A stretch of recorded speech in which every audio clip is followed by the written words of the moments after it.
સુરત જિલ્લામાં હવામાન વિભાગના રેડ એલર્ટને પગલે રાજ્ય સરકાર અને જિલ્લા તંત્ર સંપૂર્ણ સતર્ક બન્યું છે.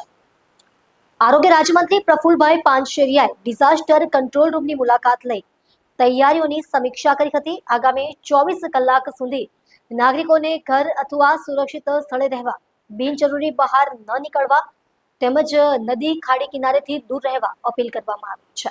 ટેક્સટાઇલ, ડાયમંડ અને અન્ય ઉદ્યોગોને રજા આપવા સૂચના આપવામાં આવી છે તથા નીચાણવાળા વિસ્તારોમાંથી લોકોને સુરક્ષિત સ્થળે ખસેડવાની કામગીરી શરૂ કરવામાં આવી છે.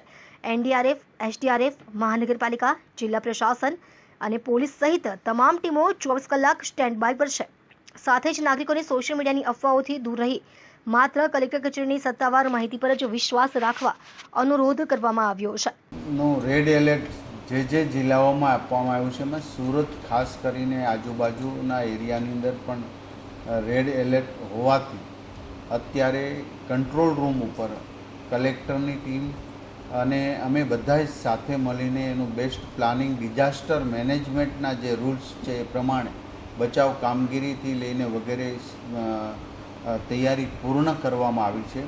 પરંતુ હું તમામ પરિવારજનોને વિનંતી કરું છું કે અત્યારથી 24 કલાક સુધી કોઈએ સેફ જગ્યાએથી બહાર જવું નહીં. પવનની ગતિ તો 30 કિલોમીટર પ્રતિ પહેલી રહેશે, પરંતુ વરસાદ ઝાઝો આવવાની હવામાન વિભાગની આગાહી છે.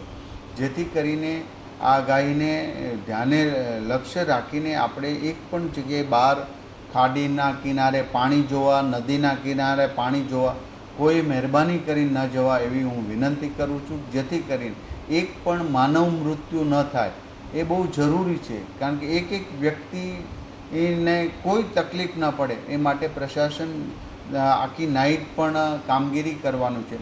આર્મીની એક ટીમ